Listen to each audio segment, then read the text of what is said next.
Welcome everyone to the 268th weekly MLP Drawing School live critique stream.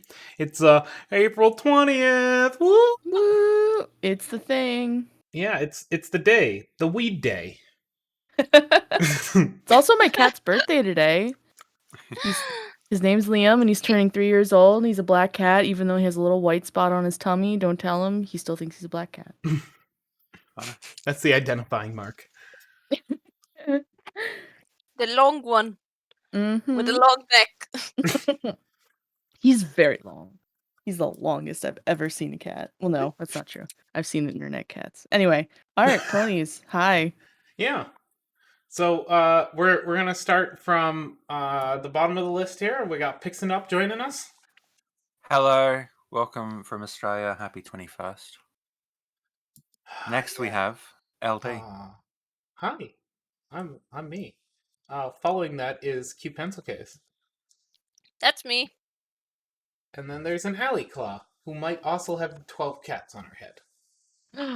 Possibly. I mean, there's 2, but I could do 12.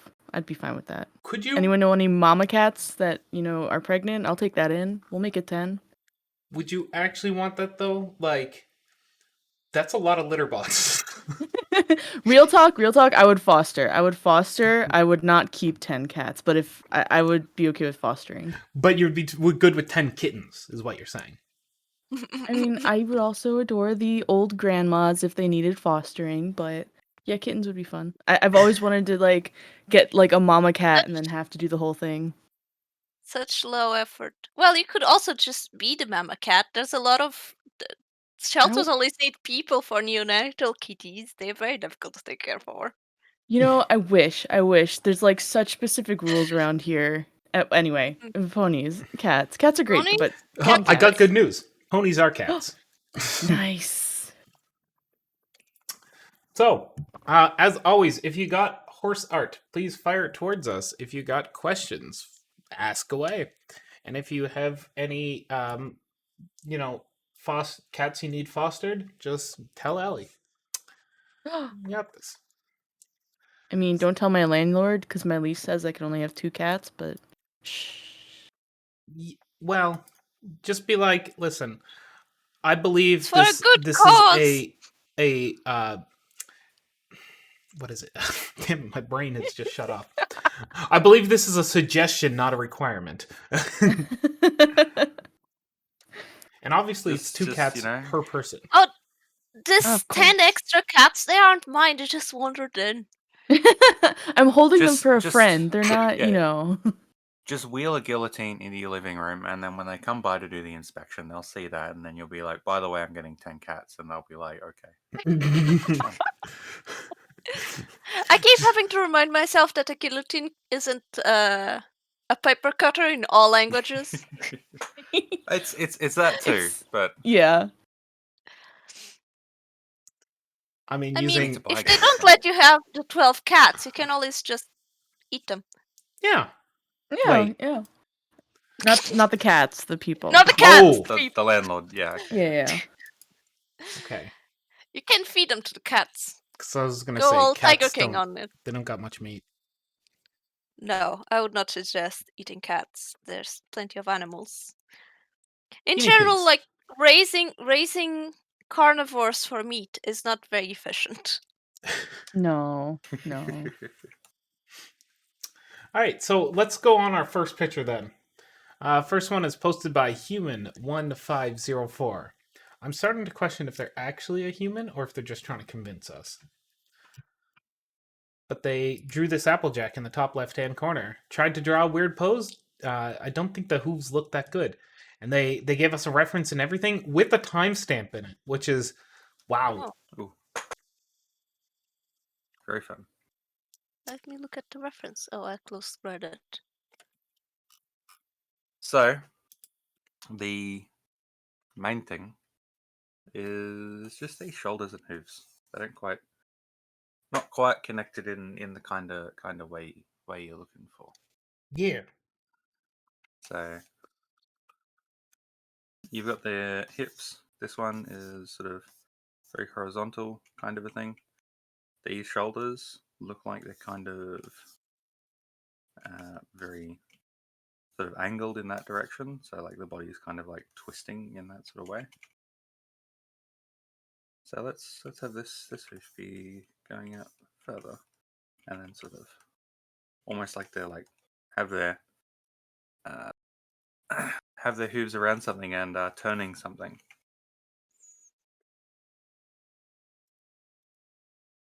Because this push pulled forward, there'll be a lot of that kind of action. We can do the opposite of this one. We'll just have like,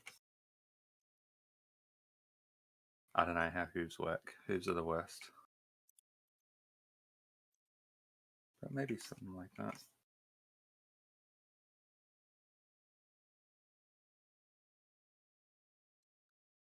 I think you've just made the arm a bit too long for what they're going for.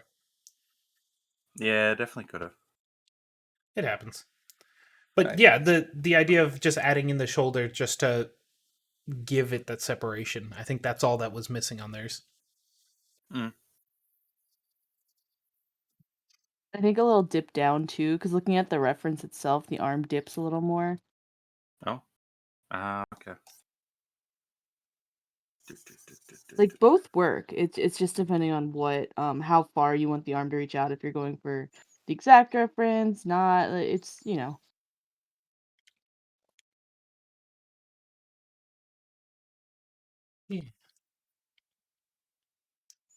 All right. Anyone else have anything to say on this one? keep up the good work. Otherwise it really does look nice. Mm. Good job using references. Heck yeah, references. If Yeah.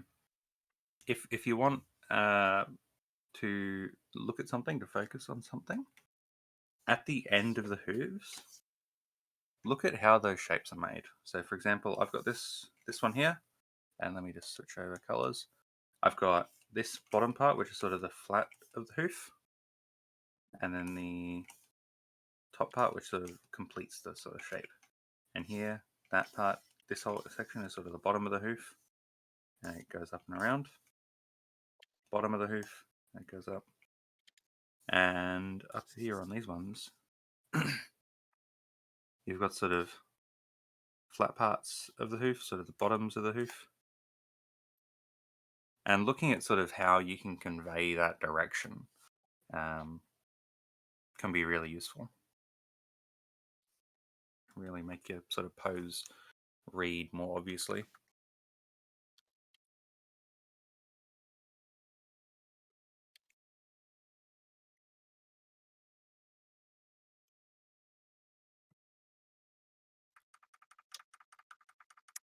All right. Shall we move on to our next one? Let's go for it. All right. Yeah. Tofu, are you looking for critique on that one? Yeah, but I got lots of like general questions. I reckon you guys just finish the critique first, like for the other people already uploaded first. Sure. Do mine in the end. I got like, yeah, some, yeah. All right.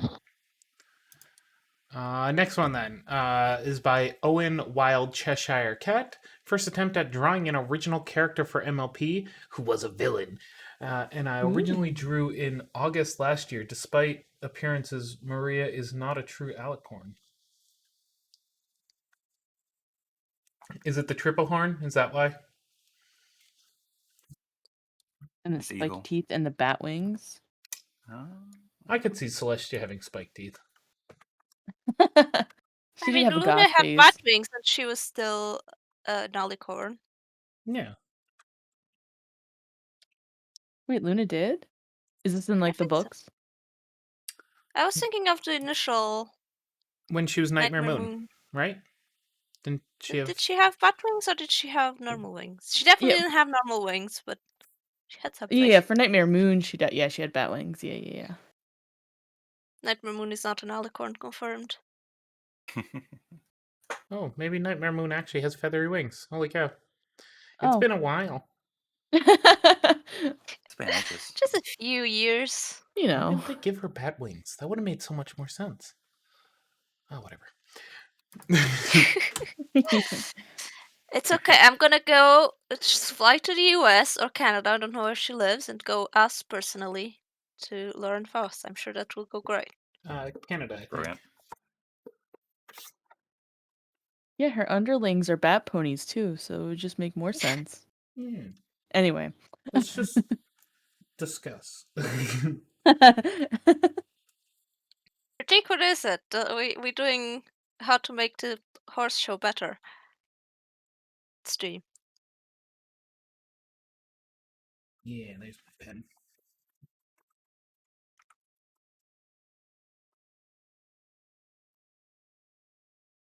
So one thing about the tails that I would alter on these,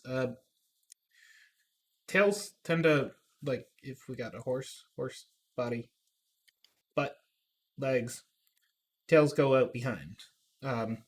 Unless there's a reason for them to be swooshing left or right, they tend to fall behind. And even if they're swooshing left or right, they still have a bit of area behind. So, yeah, exactly. Whoever just did in the red, I would hang that thing down behind them. You can, I mean, by all means, move it slightly left, slightly right, give it some line of motion, some action to it. But hanging it behind helps give that or build up those layers for adding a bit more depth.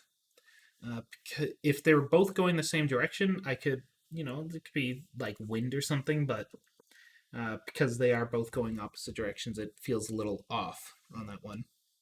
I do really like the curls, though. It's like ice cream put in a blender or Yeah. something. It's wonderful.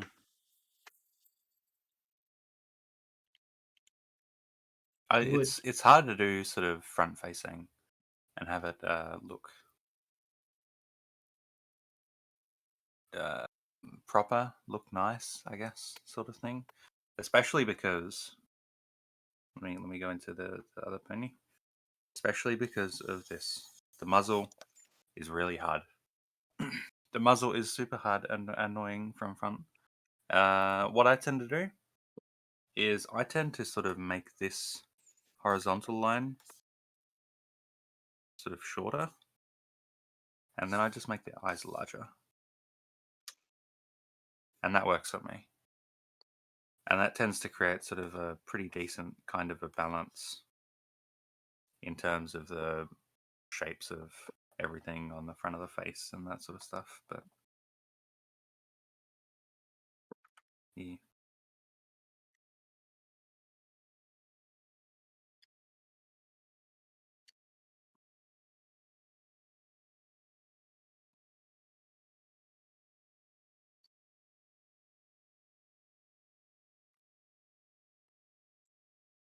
So the background's interesting because it actually does the opposite of what I would expect for the fade to happen. So when you go look at a mountain range or any objects that can appear to just like go into the distance until they pass the horizon, what you'll get as they go further and further out, they'll actually become lighter and lighter until they sort of fade into whatever color the sky is.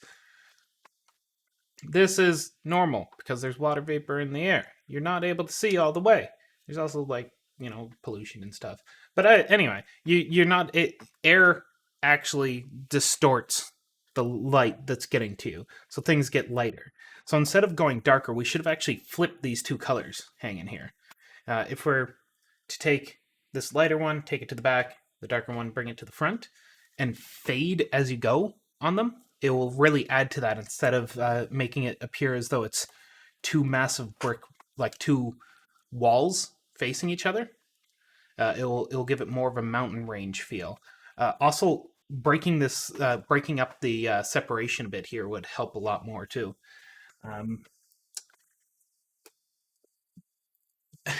Interestingly, someone who would very much help you with this is Bob Ross. Bob Ross does a lot of mountains and a lot of mountain ranges, and he does them very quickly and very effectively. While he does do them traditionally, he doesn't do them digitally. You can apply quite a bit of those skills that he teaches for how to just build up the simple shapes and give it some quick strokes just to get the texturing down for your mountains, and it will very much improve. So I guess what I'm saying is your homework is to watch Bob Ross. It's the best homework I've ever given someone. It's so relaxing too. All of his videos are now up on YouTube for free viewing. So if you just type in Bob Ross Mountains, I guarantee you'll find a whole series of them.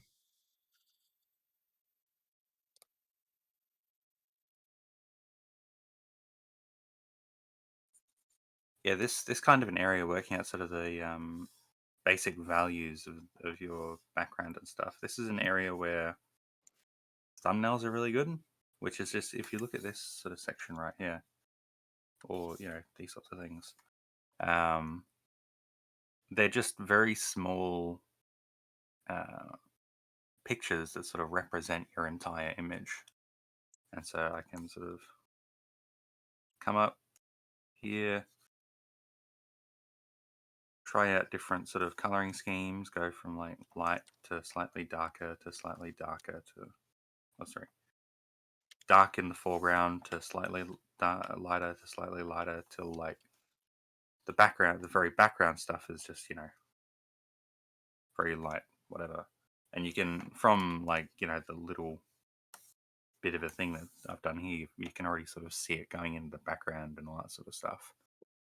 And so it's a good opportunity to sort of mess around with, if you do want the foreground to be lighter and the whole background to sort of fade into darkness, you can mess around with that in a nice way, in like these small little thumbnails, and then come up with something that's easily readable and that conveys the sort of distance that you want. And then, when you're done, what you can do is you can just grab this and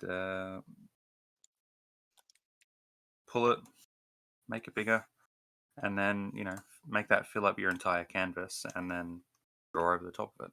That's really useful. But yeah, thumbnailing is good. If you look at people who do like landscape painting and concept artwork and that sort of stuff, they'll probably convey a lot of the same things about that. So, very good reference and stuff to look at on YouTube.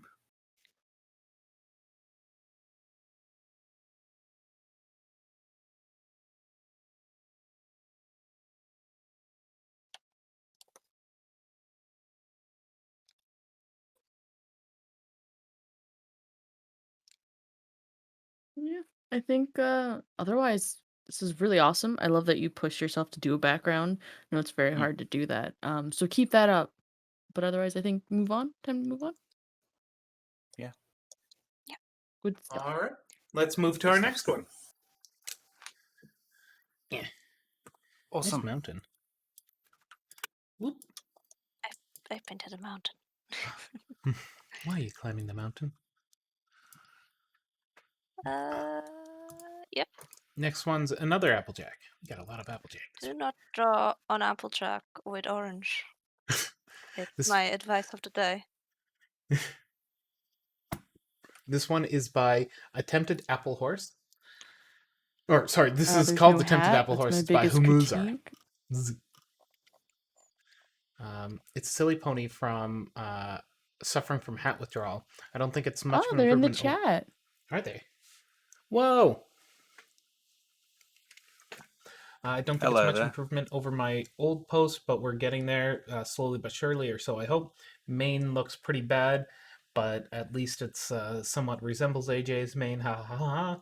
Body still looks like toilet paper roll, and then a body, I don't know, probably wrong lower body side of position. Line art still looks really good, but really bad because my line accuracy is being terrible. I struggle with any kind of curve. I've always had sudden direction changes instead of smooth curves. Your lines look fine. Your curves look fine. I think you're being too hard on yourself here. It looks like you've leaned a bit on the stabilizer, which is an A-OK thing to do. If you have the tool, use it. It's not illegal to use it. No one's going to kick down your door and be like, "Oh, stop doing art. I saw you use a stabilizer." No, they'd be crazy. And also invading your house. And if they do say that, you can tell them that we gave you permission. and then they Mhm. come bust our doors down.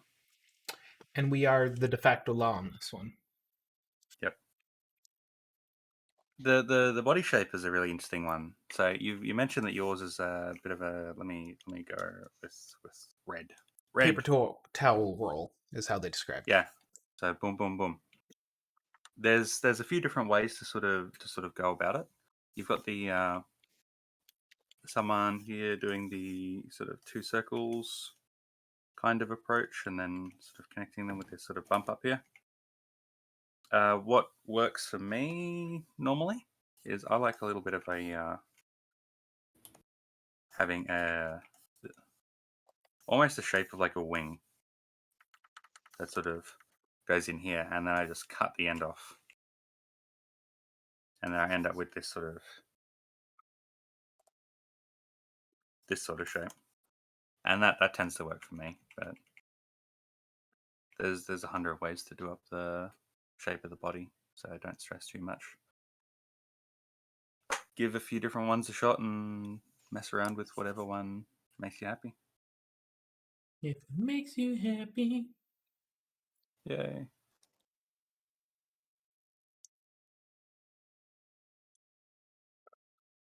Yeah, I kind of what I was doing is I just had like doing some exercises where I just had like a whole bunch of other people's art on there, and I was just like trying to draw simplified shapes on top, and I found out, oh, this shape, the wing shape, and then cutting it off actually works for a lot of people's bodies, and so I tried messing about with myself some more, and I found out I like it a lot, especially this sort of cutting down here. I do just like how that sort of looks.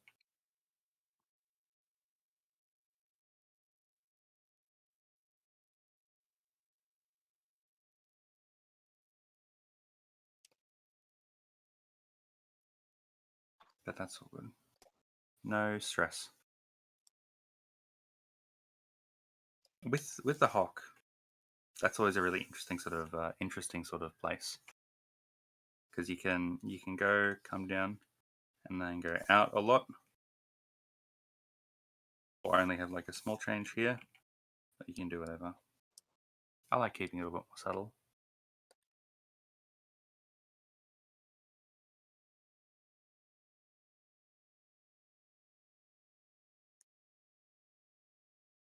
It can also be good when you're like looking at hooves to sort of look at an artist that you like and how they draw horses, and then see how wide and how like much of a curve there is like continuously like throughout the hoof, because in some styles you'll see that it's all pretty similar all the way through, and then you've also got styles where it's sort of like this, where it starts out smaller and then it sort of kicks out in the middle and then goes to small again and does all sorts of weird stuff. There's like a lot of play that you can do there to sort of push your vision into the drawing, which is really useful.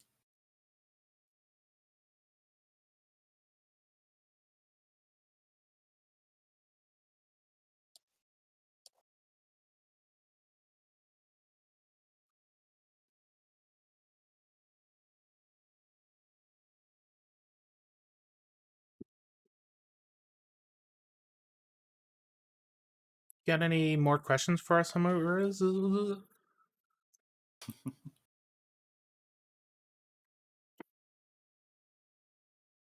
this main is good. Yeah. I also want to challenge with more complicated poses. Then, yeah, do it. Do it. Do it. Go crazy with poses. Let me bring up a thing that might be useful if it wants to show me this hyper.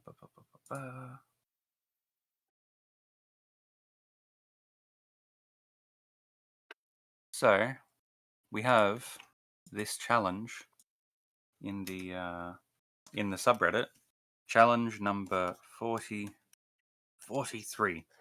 That's about life drawing. And what life drawing is you can go on a site, and you can even just do it by like searching dog poses or whatever into Bing or whatever. But you open up a canvas, and then you open up a reference video or a reference picture, and then you try to redraw the poses onto your canvas in a short amount of time. Not long enough to actually like get it to look perfect, but good enough to sort of capture the essence of the poses, and to sort of push yourself to sort of be more dynamic in how you think about posing and all that sort of stuff. So if you want to go through that challenge, that can be pretty useful. That's always what I've found has helped me with trying more adventurous poses and all that.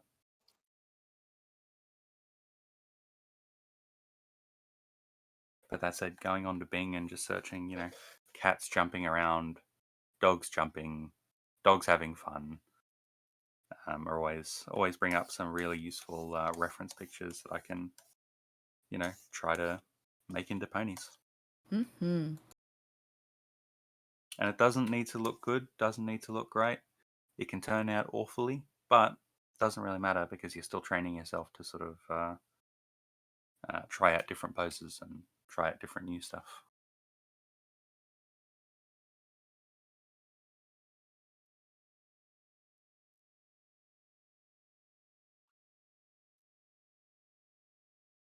It's an alley horse. This is just a doodle. How to vary the pose a bit. I mean, it's not the same emotion. I just fell into doodling because everyone else was doing so good at explaining, so I'll just doodle.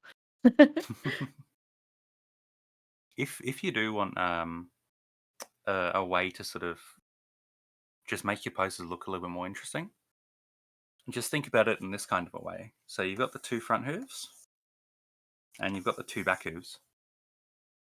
Make them do different things. So, for example, you can make this front hoof sort of come here, and you can make this sort of back hoof do a similar kind of thing. So these 2 hooves closest to us meet in the middle, and then you can have the back hooves sort of go out to either way. And it's just a small change, but it'll definitely like make it look a little bit more interesting. Like, she's maybe pulling a bit of a pose or something like that. So just thinking, how can I make these 2 hooves or these 2 hooves look different?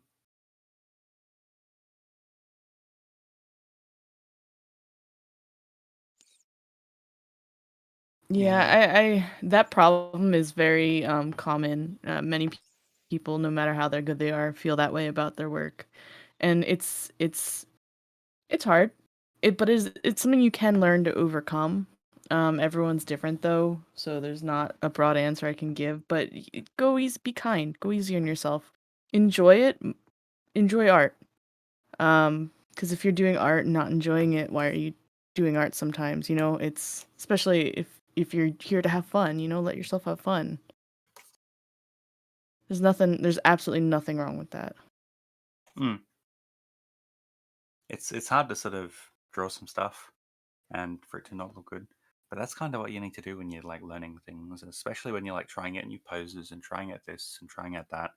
You're gonna run into cases where it's just like not gonna work out, and it's not gonna look how it looks in your head on the paper. It's like this here. I was just trying to copy down a pose, and it doesn't look like anything. It looks like nothing. It looks like a mess of lines. But it's me trying to sketch down a thing. I can erase it and try again. Like a lot of the sort of skill in like drawing exciting poses and poses that are like bending in all kinds of directions is that letting yourself be loose, is letting yourself sort of be messy and be sketchy and get into that kind of like a mindset. Mm-hmm. And it's a really hard thing to do, and so if you look at the sort of first step in that like challenge I linked, the first step is, hey, here's a really complicated pose, here's a really whatever, try to draw it in like a minute. And you can't do that. You obviously can't do that. It's not enough time. But that's part of the beauty of it, is that you'll be like, okay, I literally can't do this. Let's just throw down some lines and see what works. And then it kind of forces you to not be as like precise and exact in trying to approach the rest of it. Mm-hmm. Sometimes I find even if I put down bad lines, like I go in and it's like, okay, let's just try to get this idea down. Digital or traditional art, you can always refine a mess, you know? Hmm. So there's no problem if it's not turning out so great. Like obviously you don't want to spend hours and hours trying to refine what was supposed to be a 10-minute doodle. But just know it's okay to start from mess. It's okay to build from mess. In fact, you find some of the greatest motion within mess. That's why when you look at the life drawing Pixie talks about and figure drawing and all of that stuff, you'll notice how drastically and actually messy these things are when you really put a microscope to their brushwork and just their lines they create, the swift, swooshy lines that get made. But they learn to kind of harness the mess, and that's it. That's the thing. Don't be afraid of the mess. Just learn to work with it. Learn to have it be understandable to you, because it's okay for mess to be understandable to you and nobody else, because it's for you to figure something out.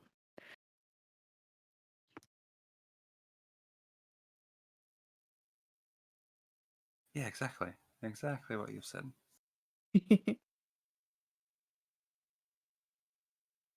And look at this good, cute horse.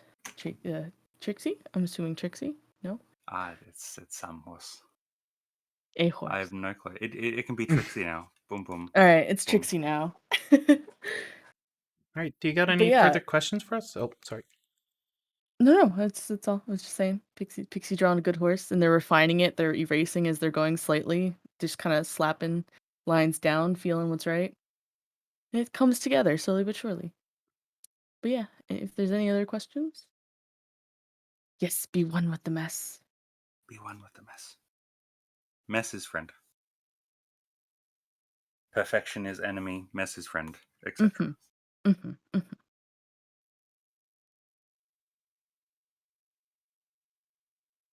And mess is friend because you're still drawing cute ponies, and that's what Mm-hmm. we're all in it for.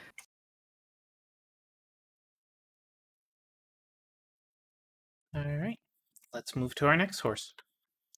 Yeah, Of course. keep on throwing your stuff because your style looks good. Yeah, can't wait to see more. Yeah. All right. We actually have two horses here. This is by Two. Shorttail. Just showing how my art skills are developing. I think they're developing well. Mm-hmm. And just to confirm that, I'm going to go click on your profile and scroll through this and only partially regret it sometimes when I do this. But this one's full of Oh, no. horse, so it's good. Oh, yeah, that's improvement. Definite improvement. Ooh, share, please. Here's Confirmed the last one. Just go dump by it the into a master of voice horse chat. drawings himself.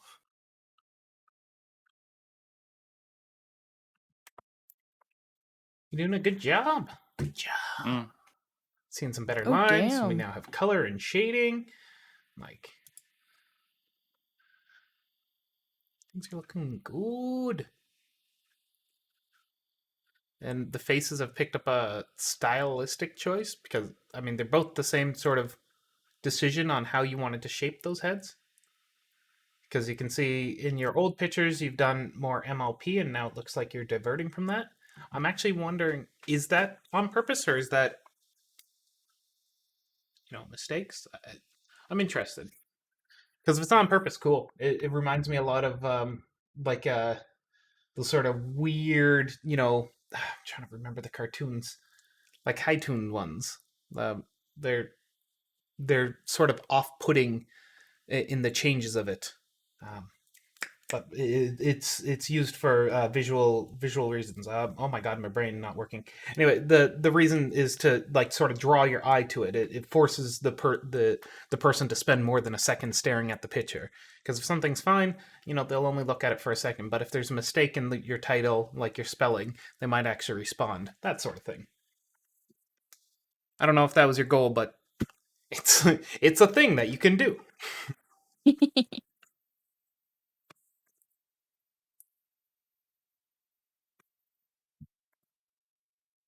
Mm. These legs are hard. Mm-hmm. Legs are always pretty difficult, but like especially from this like kind of angle. See, my instinct for legs, especially when they're sitting kind of more human-like, is we have to keep in mind the butt, right? The butt and the thigh are two different things. So I almost want to pick the thighs and make them arc upward before they arc down. Because that'll give us the thickness of the butt and the thigh all in one. And it makes it feel like we don't lose the thigh and it becomes the butt area. Because when you look at like a pony leg in itself, so like if this was like a pony leg standing, all of this part needs to go somewhere when it bends. It doesn't just shrink into this circle. So that's why if you get another like fish, you get it all squished together, and that's why you get it kind of like coming out Yeah. bulkier, a little pushing out a little bit more. Just because there's bones in there. It's there's a like there's bones going burp, burp, burp. They gotta go somewhere too. So just like here. Burp, burp, burp. Now I might have made this a little too big for the character, but same idea. Just get a little more leggy. A little something in there.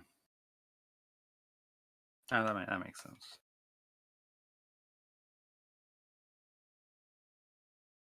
Yeah, on the last picture I talked about sort of making things look different for visual interest, and that's kind of where I want to go with this as well.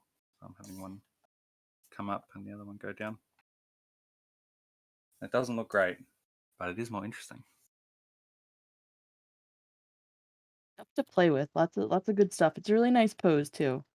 I like the back-to-back feel. I like these hooves interlinking. That's cool stuff.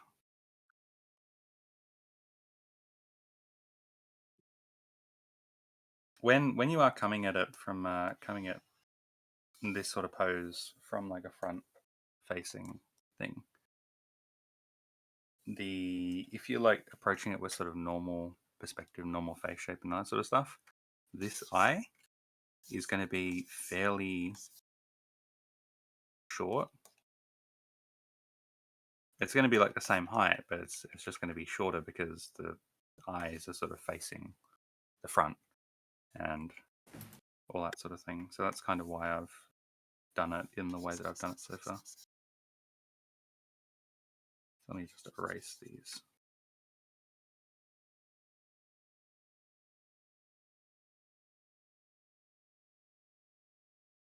Yeah, so if you look at sort of at this kind of thing, it sort of shows off the face shape a little bit more.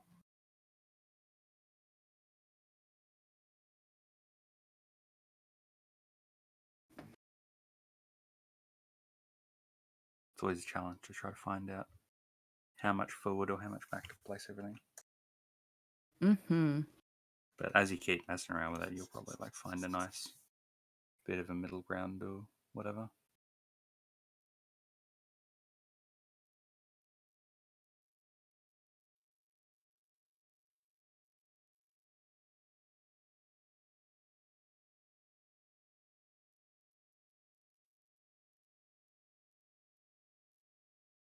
Oh, yes, I believe Zom did something with Lyra's horn.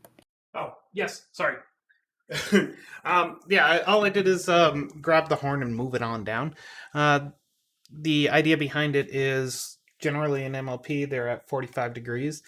Just seeing how yours is placed, yours is actually gone on the center and moved back. It looks like it was moved to facilitate the hat, which makes a lot of sense, but you could also just still leave the hat where it is and move the horn down and just place the hat so it's sitting on the front of the horn.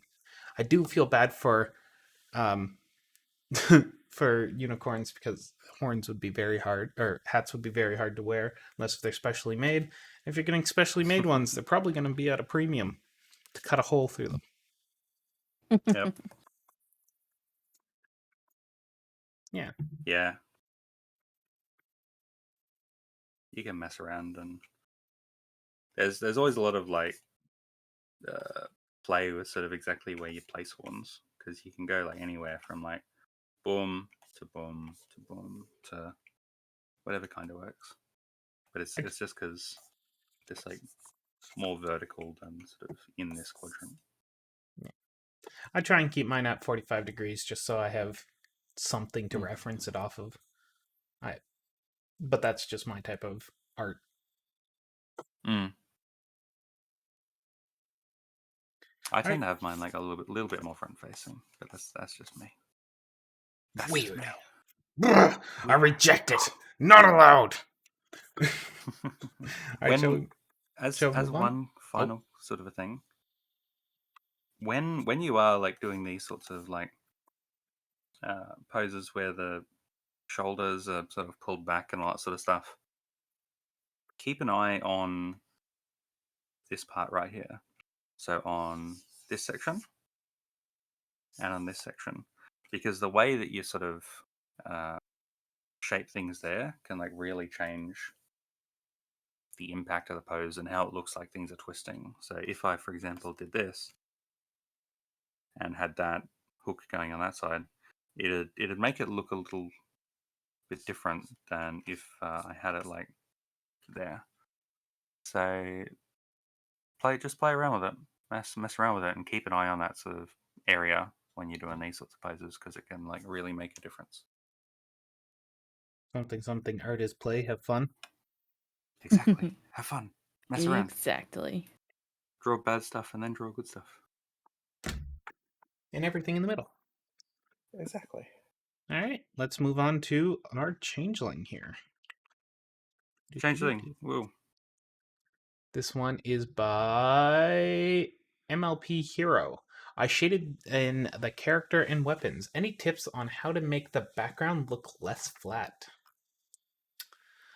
Just as a pro tip for our subreddit, one of the rules does say if it's gore, you should probably put it as a what do they call it? A spoiler? Spoiler. Yes, it just stops it from automatically opening up in some people's browsers. Personally, I don't see much gore here. There's a bit of red. That's it. Mm-hmm. I'd place this at a paper cut level of blood. Oh, the sword. I was looking at the change thing and I was like, what are you talking about? Okay, yeah, no, that makes sense. Yeah. But it's really up to your interpretation. If you believe it's gore, stick it as with the gore title as you've done. Thank you for using those, and then just set it as. Oh my god, my brain already going. Yeah. Set it as a spoiler. I'm interested. What happened on this horse or this changeling with its horn? I think because they changed into a bat pony, or it is a bat pony on the other side because the wings. I think if you look at the eye, I think that's definitely like some form of disguisey stuff. Okay. Just the coloring didn't change too much, so it's the distinction's getting a little muddy on my side.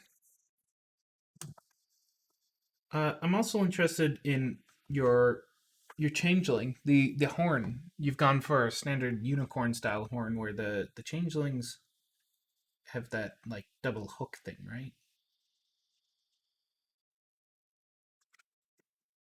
You know the one I'm talking about.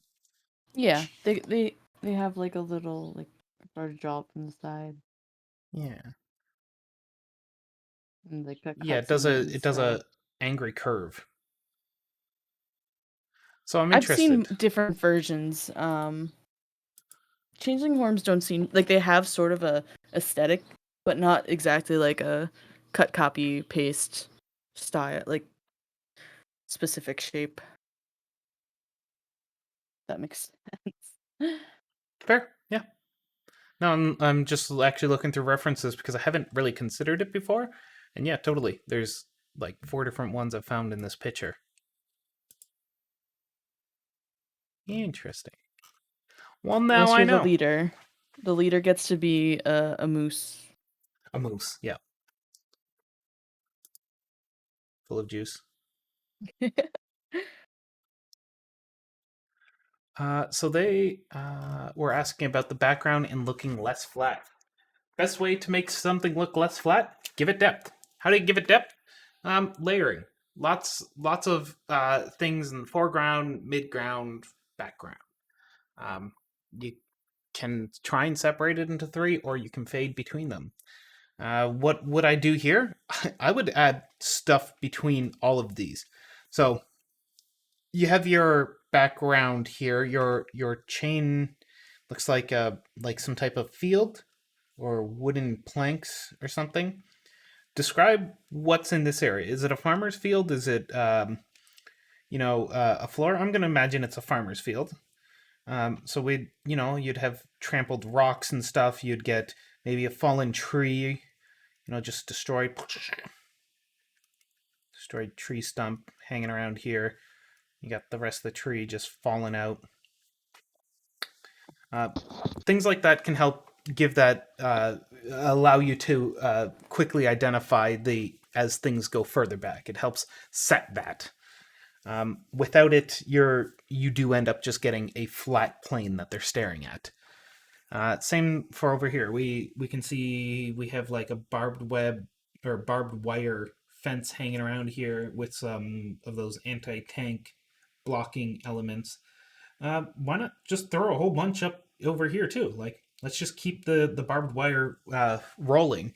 If you go look at pictures of barbed wire fields in like World War I, World War II, you'll see that they're quite there's quite a lot of them. They never just do a single row of them. They'll do a row, a spacing, row, spacing, row, spacing, and often have elements between them too, just to ensure that movement is hampered.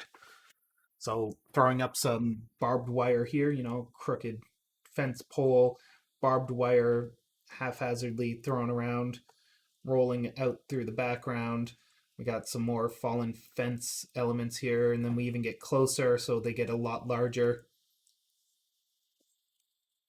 And then that helps set that layering. It'll definitely give a lot more depth to that background going on there.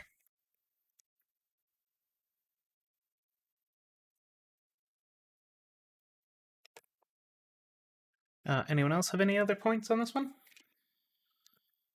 Oh, I see. I've lost audio. Oh, nope. That's because I was muted. Okay. I'm just messing about with thumbnail-y stuff up here. If you look up concept artists doing landscape stuff, you'll see a lot of this sort of like thumbnailing work and a lot of this sort of thumbnailing concepts and all that sort of stuff. It's a really good place to like, when you're doing a picture like this, you want to like zoom out and look at the really big stuff. So sort of really basic stuff, how light and how dark are the different parts of the picture, and laying it out in a small way like here sort of lets you get a really nice view of how it'll look in the final picture before you actually put in all the work of drawing every little specific piece and making it look all nice and all that sort of stuff. So start off with something just small, a small thumbnail thing, and you can mess around with it, and you can play around with sort of having the background be lighter and then having like more stuff close to the foreground be darker and all that kind of thing, and then having like extreme foreground things like the sword that are like really contrasty with this background sort of area, and then you sort of create this sense of starting off in the foreground and then going back into your picture, sort of thing. Something good to keep in mind when you're like making up backgrounds and to like make it feel less flat is just to add something like in front of the focal point, sort of thing. So the focal point, the thing that is most important about this picture, is the character. They're the thing everyone's eyes go to. They're the main thing that people are looking at. So what is between that character and the camera? Sort of what's between it is could you have, for example, something that you can add a lot of the time in like nature pictures is like, you know, some trees or something like that in here, or can you have, you know, a blob of like someone running past and like angry or something like that. Just something that sort of shows there's another level of depth there, because at the moment you've got sort of you've got the background area and you've got sort of the middle ground sort of area kind of thing. So what's in the foreground? What's sort of really close to the camera?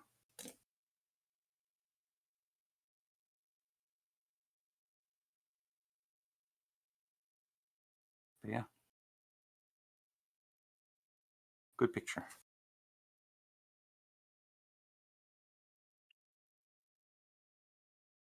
All right, shall we move on to our next one? Let's do it to it. Can't wait to see more art in the future. Yeah, track us more things because it looks good. We got a traditional horse. Oh, This is by Gwenda Sylvian.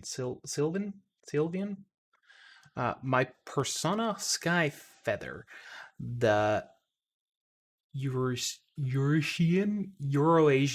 Yes, Eurasian Jay is a bird I feel connected to. So she has J colors. Freaking love colored wings. Yes. Do it. yeah. Do it I often. was going to say, I love it. It's good. Looks Really, very good. your lines are wonderful. Your coloring looks very good and consistent. Shading looks wonderful. Your horse is a jelly bean. They need a hug. Yeah.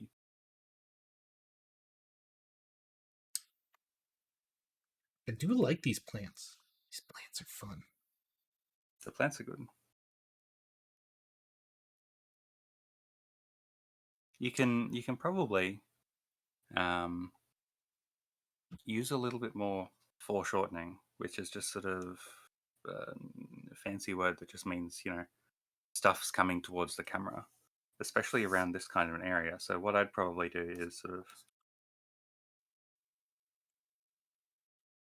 something like that.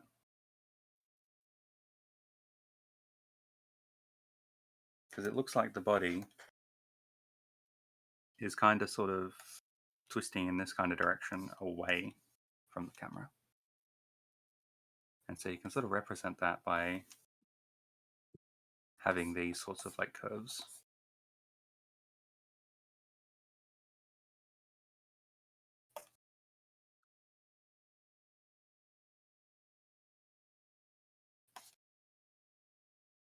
You can probably throw Yeah. another ear back here somewhere. Yeah. I could be. Yeah, you were doing it right with the red up there. Boom or boom or The whatever bird works. just taking the ear. Yep. This is mine now. Yep, 100%. My little quick thing is I might this probably is a more personal choice because I know the show does do the eyeball popping out. But I usually feel like it's nicer when you pull that in and you can see the full breadth of the face. You get the little cheek poking out and the eyeball. It feels like it's more on a cylinder instead of coming out off of a cylinder.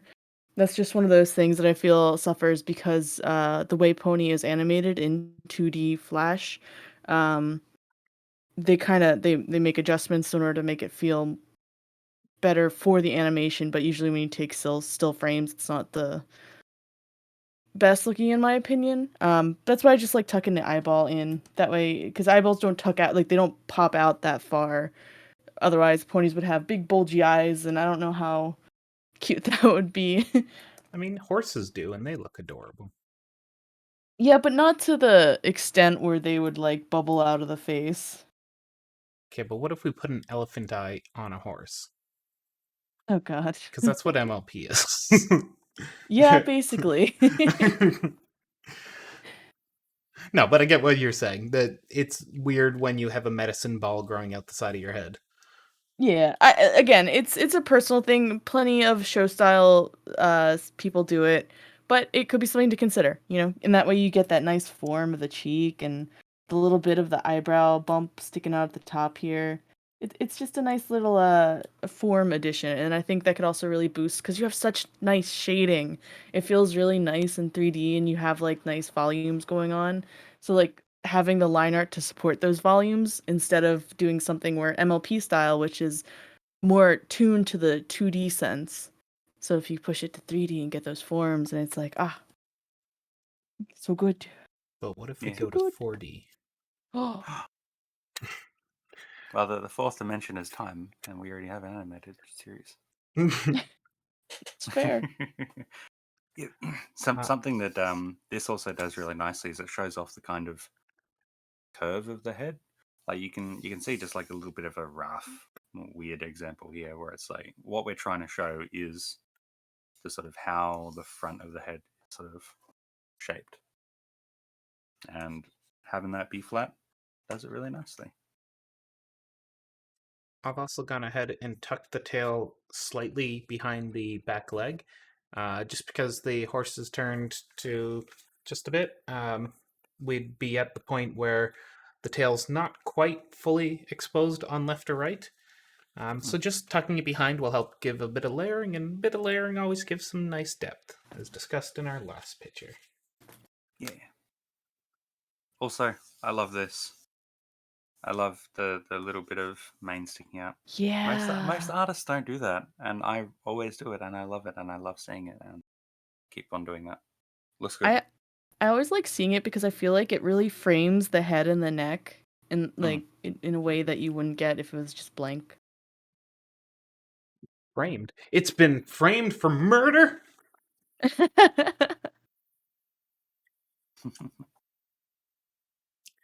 All right, shall we move on to our next picture? Yeah. Let's do it. Keep on Alright. submitting stuff to us and asking questions and stuff. Mhm. All right, looks good.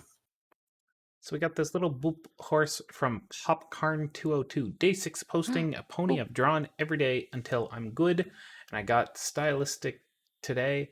I think it's better. Hey, Popcorn, let's sit down and talk. Just come on over here. Come on, bring a cola or coffee with you. Some chips and cheese. Let's just have a quick powwow here. We love that you're posting every day. It's great to see that you're making art every day, but I don't believe you're getting anything from the critique that you might be getting every single day. I don't think it's possible to process that much critique. And I know a bunch of your pictures haven't got critique, which is unfortunate, but I think you need to sit down with the critique a bit more and let it process, let it work through it. One picture is usually not enough to address critique. Because it takes a while. It takes a while to really nail down those fundamentals.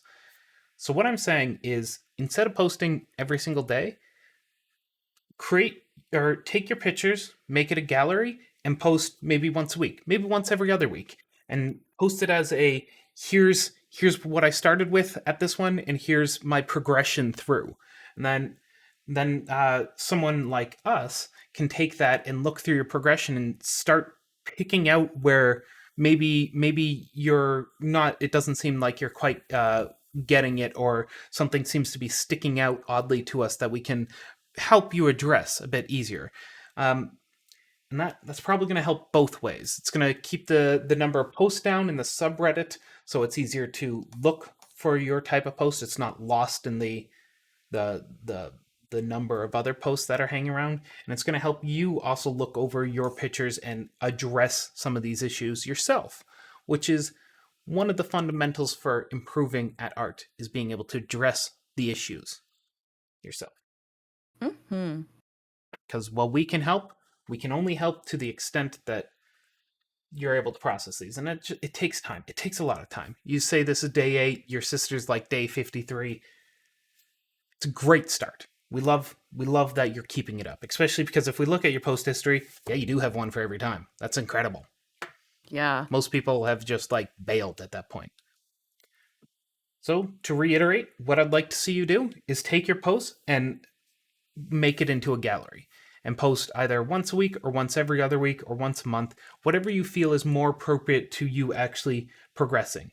And when you post, feel free to discuss your art. Talk about the challenges you are experiencing, because that will definitely help us focus in on what your problems are and how we can address those issues. Yeah, just like make an image gallery or something like that of it, and then at the front, put the picture that you're most happy of, that you're most proud of, the picture where you think it looks the best to you, and then because like most of the people that click in will see that one, and then you'll get critique on the thing that you think is best. Yeah. Mm. There's a Because few other especially like people. if you're just like if you're just like posting every day or posting all of the art that you've made, it's really easy to sort of get critique that you already have heard or that you already know about. Like if I just like post all of my stuff into the critique channel in our Discord or whatever, um, probably like half the critique that I get, 70% of the critique that I get will be, maybe this hoof shape should be different. Maybe this, main could be different in this kind of a way. And like a lot of that stuff is stuff that I could have worked out if I like stared at the picture for a bit. That's half because I've done a bunch of critique myself, but like half because those aren't the pictures that I'm sort of most proud of. Those aren't the pictures that I've sort of corrected the stuff that I Mhm. already know about on. So yeah, just chuck your most proud picture at the front, and then we can do that. We can look at a progression through the week, and we can give you actual advice that will probably be a bit more helpful. Mhm. Yes. And to add one other small option, if you do still feel like you want to share daily, we have a Discord and it has an art channel, and you can just post a picture for the day in the art channel if you just want to share that Mm. picture with others. Yeah. Come All right. in Discord and chuck art at us in the art channel.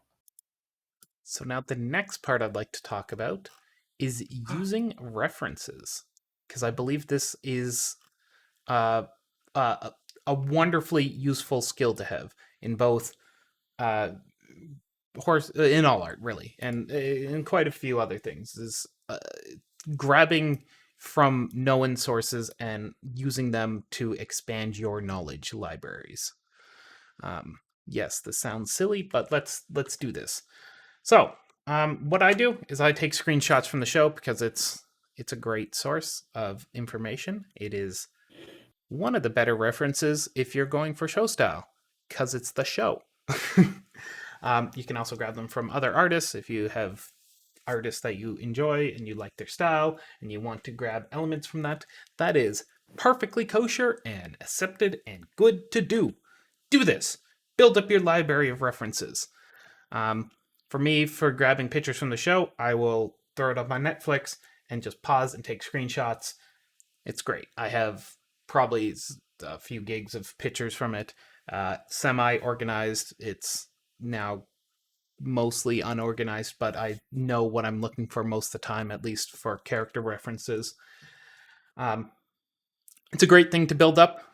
There is, if you look on the sidebar, you'll find links to other resource sites. I'm not sure if they're still live, to be honest. Oh, yes, the one's still up. Warning when clicking through that, it looks like it's been bombed by a bit of naughty pictures. And I'm not sure if we have the admin access to it to delete those anymore. But I should yes, be able to. Derpy Possibly. Brew is probably a safer choice because it's still moderated heavily. Yes. So go on through Derpy Brew, grab your pictures and references, and use them. Use them greatly. If you're wondering how to use it, that's actually a pretty long conversation to have over, like from start to finish. Luckily, there are guides on them. If you go look on our sidebar of our subreddit, you'll find a link called Beginner Guides and a link called Exterior Guides and Tutorials.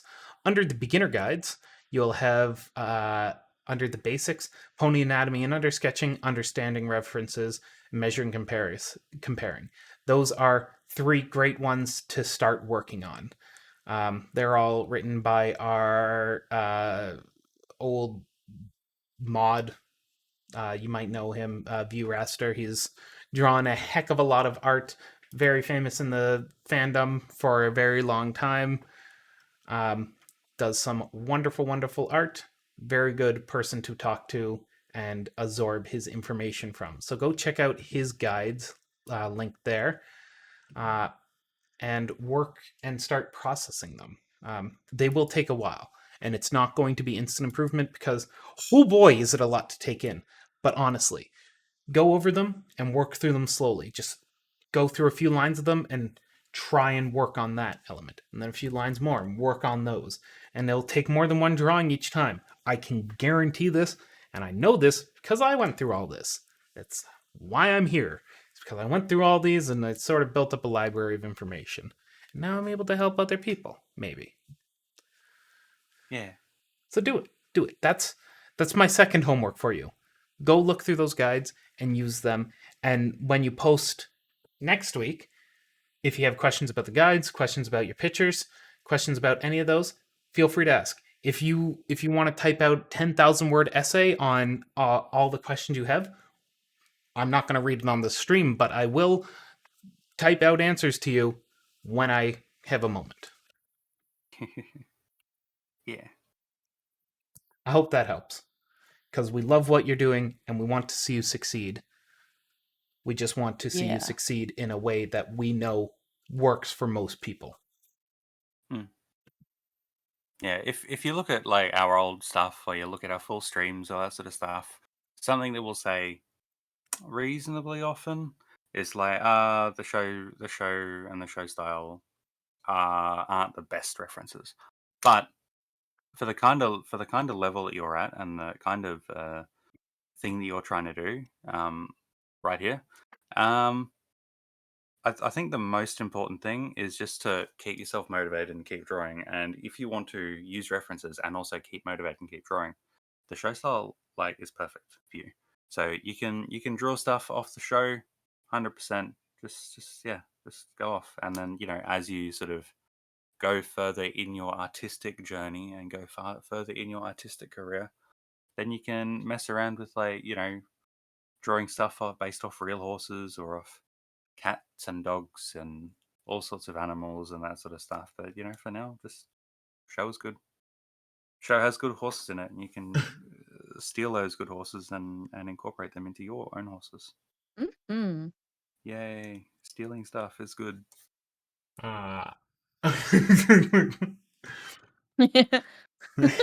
Loot. When Loot everything. it comes when it comes to art, stealing everything is good. Don't go steal art supplies. You can't blame us for that. yeah, not quite. If you get caught, we didn't say anything. All right. Anyone else have anything? Because I might have just monopolized that time. No, it was very well said stuff, Sal. It was good. Yeah, it was good. And the art's good, and keep it up. Seriously. It's a good Keep it up. journey you're starting. I hope you have fun with it. That's the most important part. Have fun. Keep yourself motivated. Keep yourself having fun. Keep drawing. Oh, and also You're respond to doing your good. critique. We don't know, like, when someone spends the time to critique your stuff, even just thank you, I'll look it over, or this gives me a lot to think about. It's usually good enough to say at least they read it. That's all we're looking for out of people. Because if we don't see anything, then we can just be like, maybe they didn't even like look at it, or didn't even see it, or maybe we're just shouting into the void, and so that kind of can make us less likely to sort of look at your stuff in the future. So just be like, even like a thumbs up, yeah, done, Yeah. sorted. All right, shall we move on to our next one? Let's Mhm. go. Oh, here it is. Our last one submitted today, at least so far, is clicking through. So many pictures. As an FYI, I've got a bunch of Discord servers telling me that I've lost connection, so just be Oh, aware. okay. Oh no, not again. Okay, let's go fast. This is by Quick. Go fast. Siborgan. Finally finished this comic. Was fun at the beginning, but at the end I felt like tortured by unfinished work. Oh boy! Oh boy, is that a thing! Uh-huh. Comics.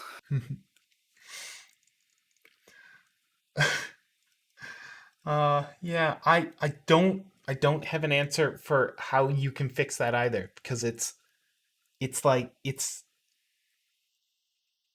the slog of Go work. sketchier. Go lazier. I'm messing with comics and all that sort of thing. My advice is if you are feeling that sort of stuff, you can try to render everything out perfectly and nice like you have and all that sort of stuff.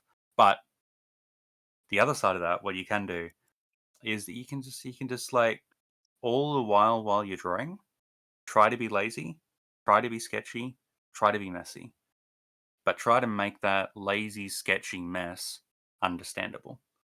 And then if so long as you kind of balance it out and sort of try to be lazy, try to be messy, try to be sketchy, and also try to make it understandable, eventually you'll sort of reach a bit of an equilibrium where your style won't look as perfect and polished as all this sort of stuff, and it'll be like messy and sketchy and whatever, but you'll also be able to convey what you want to convey and probably be able to do it in like a shorter amount of time. You'll be able to do it like more quickly. So that's kind of what I've been doing, and it's been working out all right. So hopefully it might be useful to you as well.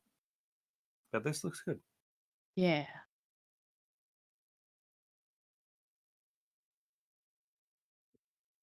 You certainly have so much detail in here, which can be super fun, but as Pixie said, just convey the important parts, you know?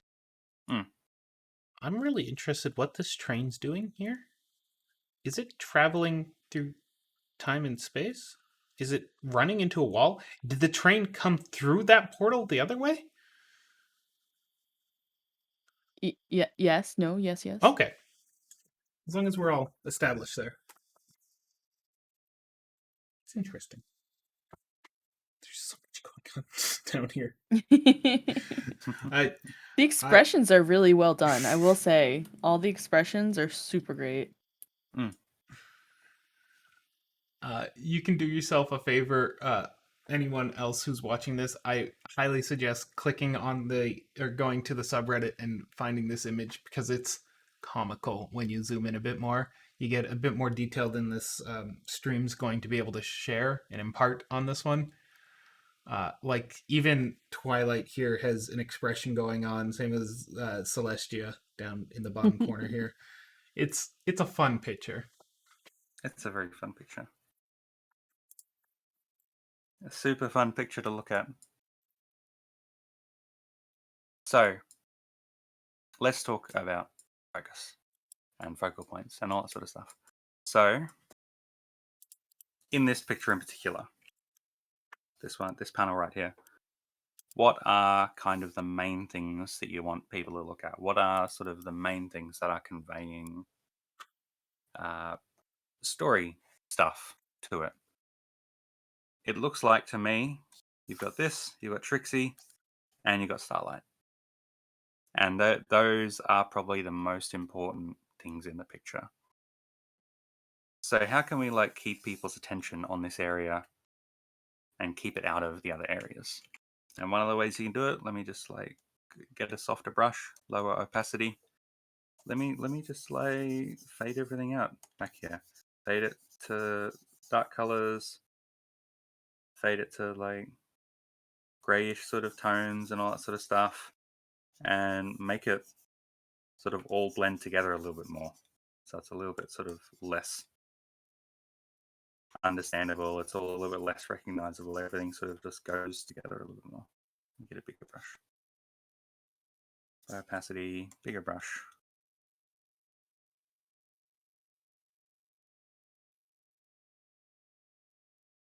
maybe you want Derpy there at the front so you can like show all that sort of stuff. But like, think about how you make this area more important, and you can also make the area a little bit more important by like introducing some more contrast. So let's have some like even brighter highlights on Trixie. Sort of make her stand out even a little bit more than she is right now. And in the same kind of way, we'll have her hat have some like darker sort of areas, darker tones in here and all that sort of stuff. And so this Trixie is kind of pretty decently, pretty well shown off. But if you want to, you can probably also like push it even more by like having like little bits of light show on this, like almost as though the spotlight is this kind of like a shape sort of illuminating all this area. So you can probably mess around with that a little bit more. And now Trixie is a really big, actually, Zomzom, do you mind zooming in so that this is taking up most of the screen? Yeah, absolutely, buddy. Thank you very much. Here, right. So now Trixie is really contrasty, really obvious. One of the things that my like eyes tend are going towards, and Derpy is too, because you've got this sort of really dark area here, really light area here, and we want to do the same to Starlight just to show off the expression she has and all that sort of stuff. So let's do the same thing. Let's make some lighter colors. Maybe the hoof is like being caught by a little bit of light there. Maybe this sort of like front of the faces and front of the horn and all that sort of stuff. And then at the back, we can have it fading out a little bit more towards like the darker areas. And let me knock down the opacity bit so I can mess around a bit. And now, just with like a fairly small change, you can see that she's a lot more visible and sort of the eye jumps a lot more to her. So we can even do the same thing with the stage, because this area of the stage, for example, isn't really that important. It doesn't really like convey that much. So let's mess around and sort of have that sort of fade off into not that much.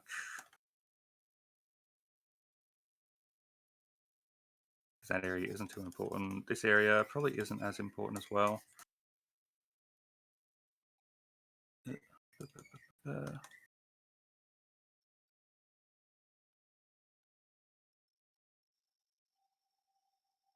off a little bit more over here, a little bit more. And just a little bit on this side. Yeah. So if you look at this, as compared to sort of the original, now what my eye looks at is, I've got the right pen tool. What my eye looks at is, oh my god, is all this. So it's Trixie performing something, Starlight with the expression that she's got on her face, and Derpy being really happy. And if you wanted to, you could probably even like just if you want to like make drawing this quicker, and so it's less of a slog, you can probably even just like do the thing and have all of these like just be these sort of faded out blobby messes, and then you don't need to really do anywhere near as much work. You can just and then if you do want to like sort of show off, hey, maybe a very particular pony is angry here, maybe Rarity is absolutely furious, then you can do that. And then on the top of it, you can sort of increase the contrast and have her like face sort of stand out from the crowd and that sort of stuff. And then that'll be like another point of interest that your eyes will focus on and that sort of stuff. But just like thinking about doing that sort of stuff in every panel will sort of help the readers when they're going through it to sort of focus on the important things. Like in this one up here, you can do the same kind of thing, but just like fade it out into a different sort of a color, like this more just sort of skyish color or whatever. Fade it off into these grey things. And like even that like little bit of like stuff there can sort of really help focus it down into this kind of an area. So just something to think about. And if you look at on YouTube, there's someone called Marco Bucci. Let me do this. They're called Marco Bucci, Marco Bucci. They have this series called 10 Minutes to Better Painting, and that series is really good for sort of going through a lot of these sorts of things, like focus on different areas in your picture and sort of all that kind of thing. I went really in depth there, but hopefully it was somewhat useful.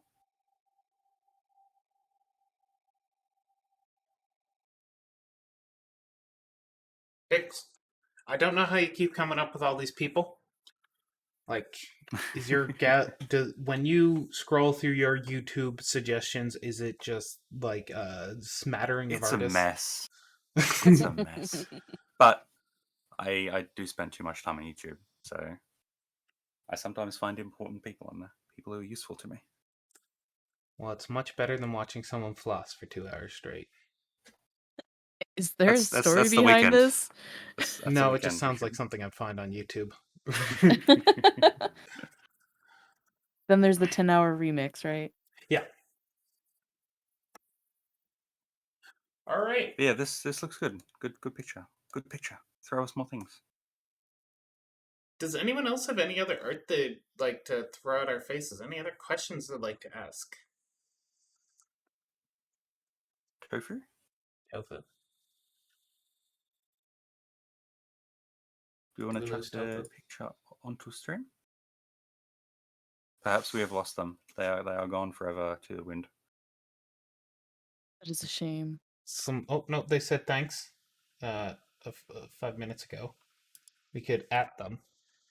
They said thanks about an hour and a bit ago. What? Right after voice chat. If you hover over, you'll see when that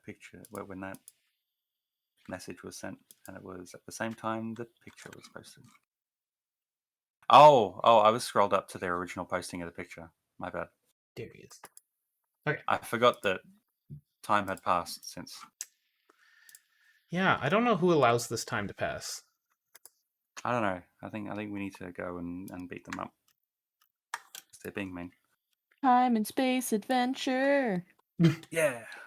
All right, let me just resize this horse.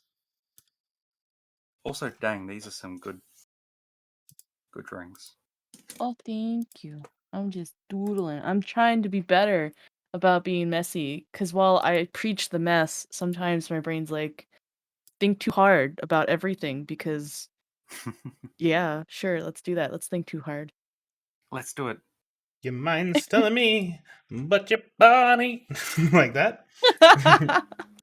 Oh no. Oh dear. What hath we done? All right, you can unmute yourself, buddy, if you want. There you go. Yep. All right, what questions you got for us, buddy? So I try to do some self-critique on this one. Some of the mistakes already marked out. So some of the more like basic mistakes I can spot. So you can see number 2A, both like at the same time. That font is gonna fall pretty hard.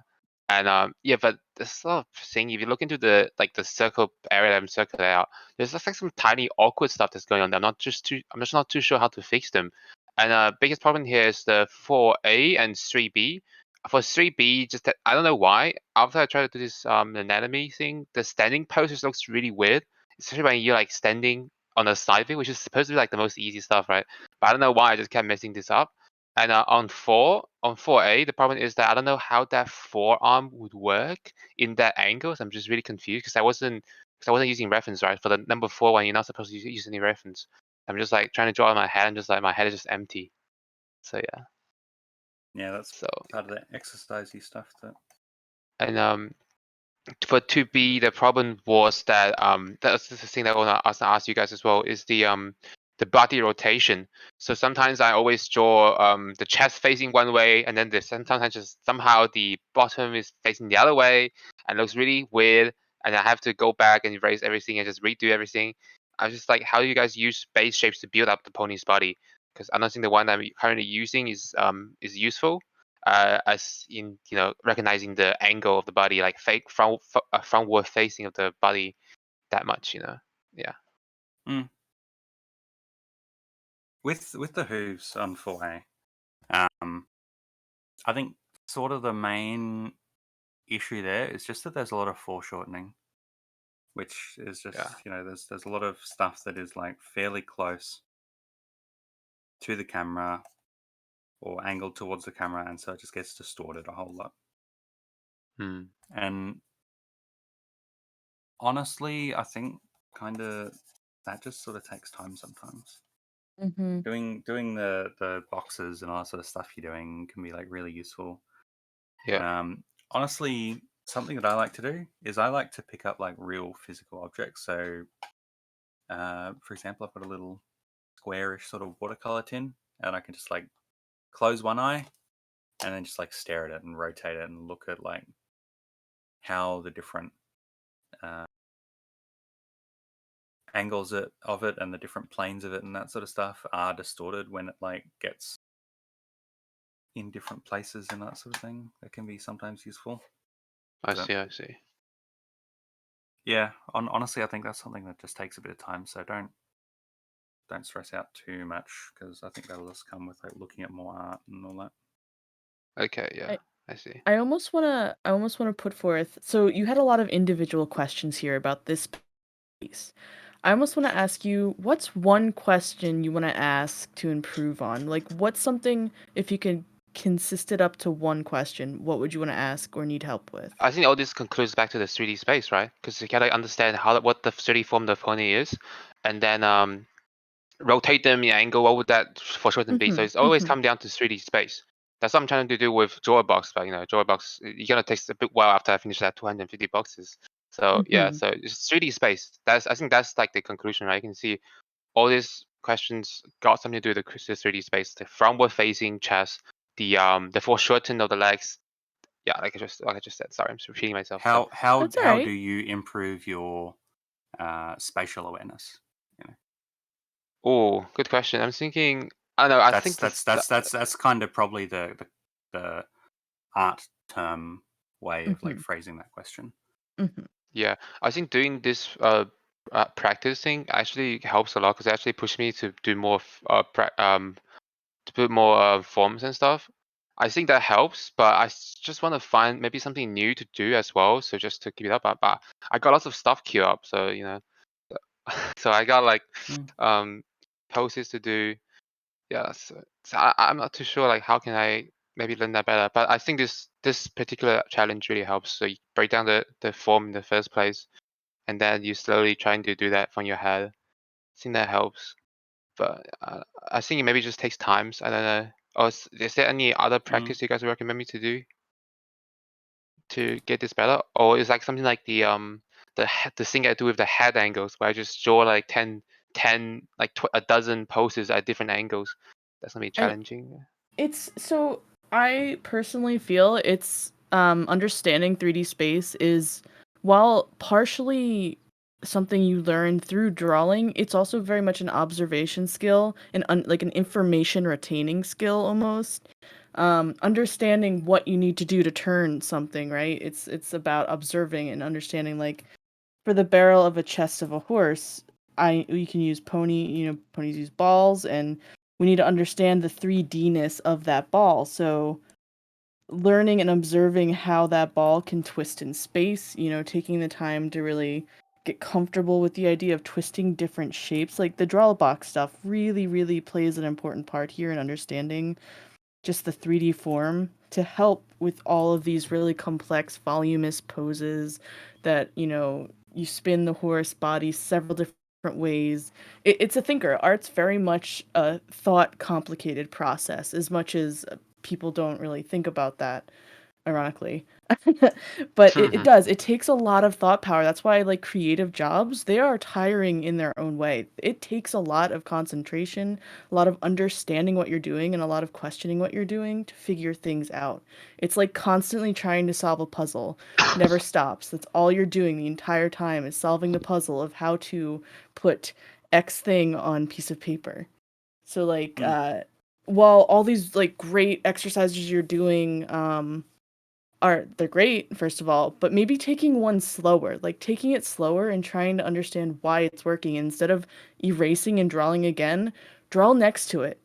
See how you can change it up and see what the differences are and how one did better or one did worse, or just really take that time to compare and think about the changes. I see. Yeah. Okay. Maybe I can do less poses and just focus more, because I'm kind of like trying to double the workload here with the thing. But yeah, I see. Yeah. Don't In burn the balance yourself one. out. Remember, it's not the grind. To learn, you gotta like take time to learn it. Just shooting stuff out will only get you so far. I see. Takes time. Yeah. For me with like the spatial awareness sort of stuff. For me, it kind of, slowly built up, and then like at a point it just like clicked. Like Yeah. I see. and to be honest, it might be similar for you. It might, just be a case of slowly building up. It's really, really different for everyone. So, stuff like this can help. Stuff like just straight up life drawing has helped me. Yeah. Life drawings. Yeah. Okay. I think you're doing good stuff. You're doing such good stuff. It I just just takes need to time. break them. I mean, maybe one thing I can do is for the. You can see I'm trying to do it for the analysis. I'm trying to draw contours on top of the on top of the body parts and see what exactly shapes that's there on the side. Maybe I can do more of that.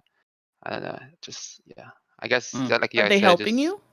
Like, are drawing the contours helping you, or are you just kind of doing it and don't know where to take it from I'm there? doing it. It helps me. Uh-huh. But once I don't have the reference no more, I have to take a while to adopt it. It's like you said, it takes time for me to fully realize the potential of them.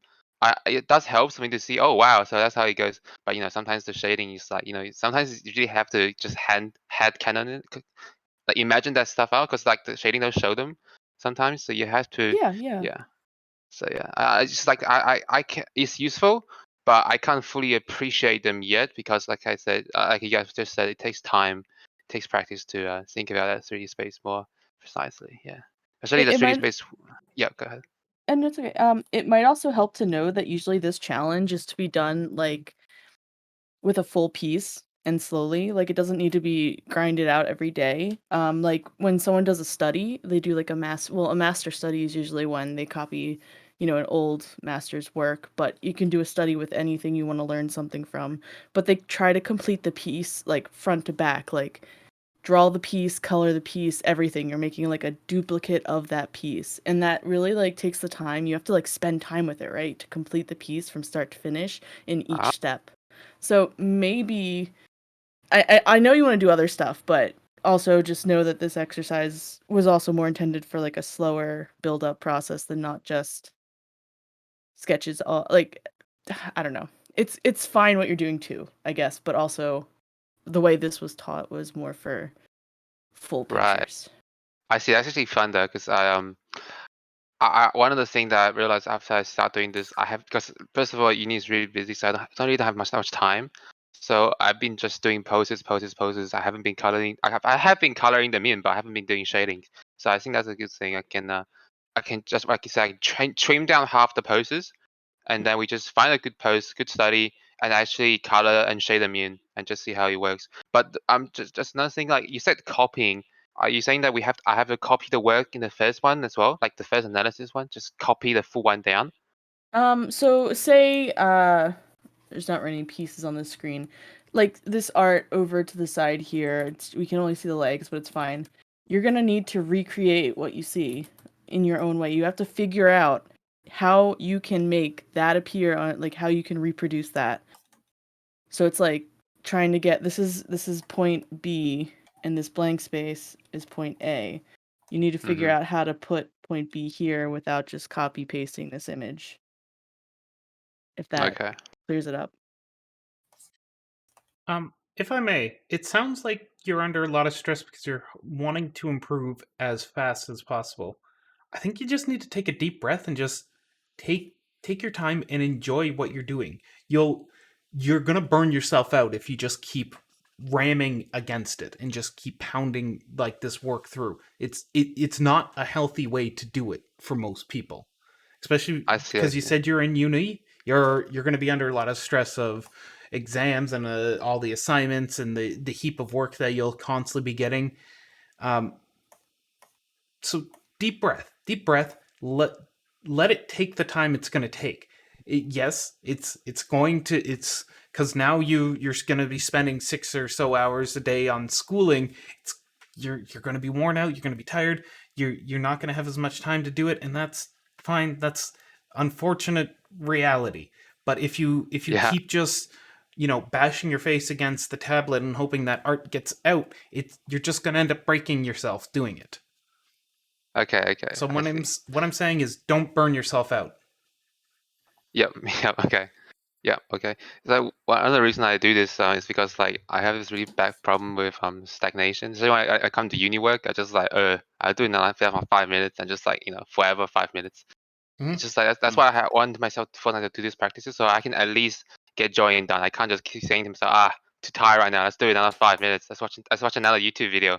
I can't just keep wasting myself away. Just like I can constantly get things done. But I get what you're saying. Yeah, taking it slow. But I think like when I'm doing this, sometimes it's kind of fun. Like in the number 4, when it just works out, I feel pretty nice. Like, I can actually do something. It's pretty nice. It works Yeah. out. I think with the shading and stuff, coloring, I can just count them as drawings, so that I'm doing more drawings every day. Just do this. If I'm like low on time, I could just do this as the drawings every single day. So just like chill out about it, I guess. Yeah. Yeah, I think- I always, I'm like, life drawing is great. Life drawing is the best for learning this and for doing this and for doing that. But that's because I really like life drawing. When I'm life drawing, yeah, sure, I'm learning stuff about this and stuff about that, but I'm also just really enjoying myself. Find it's not like so much about which exercise will make you learn the most, which exercise can you sort of grow the most from and do this and do that. It's I think it's like at the point you're at, it's a lot more about which exercise do you find the most fun, which exercise is the one which you're going to be able to keep up as a bit of a habit, as a bit of a thing that you do reasonably regularly, and are you just going to find enjoyable? Find that yeah. out for yourself, and then you can just I like see. continue on with that, however long it takes. Okay. Well, thank you guys. Just to repeat what I just learned. So for this practice, I need to do less and more in depth. So color shading, get all that jazz in, and then for step 1, it's about trying to copy the piece down as much as possible, and not just like staring at the drawing, just copying lines, right?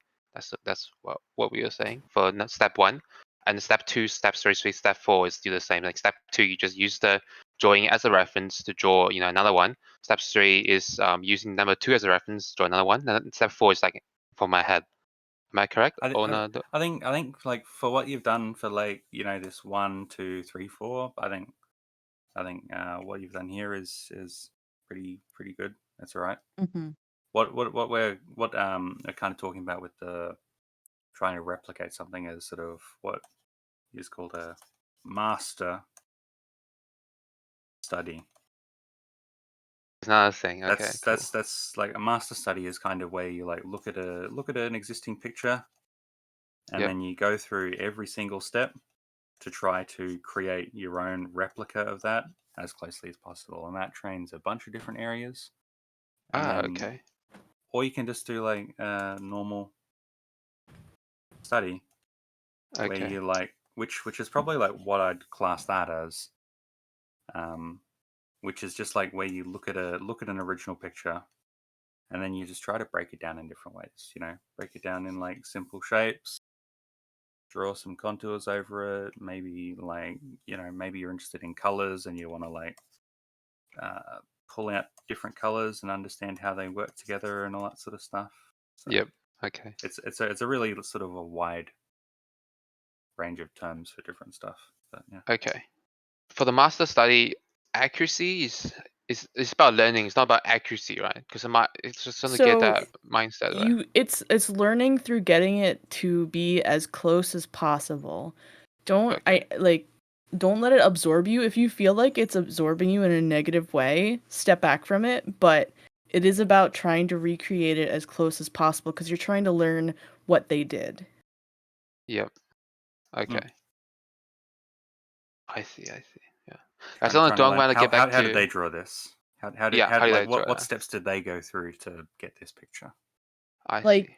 it can even be done with horses. Like I'll quick throw in the Discord. A while back, we did like a draw along where we took a picture of a horse and tried to do a study of it, recreating the whole thing. Like obviously, it's a little bit different when you have a picture, but you're trying to Mhm. recreate what you see as best as you can next to it Okay. without tracing or any of that. So this is an example of me doing not so much a master study, I might just call it a study.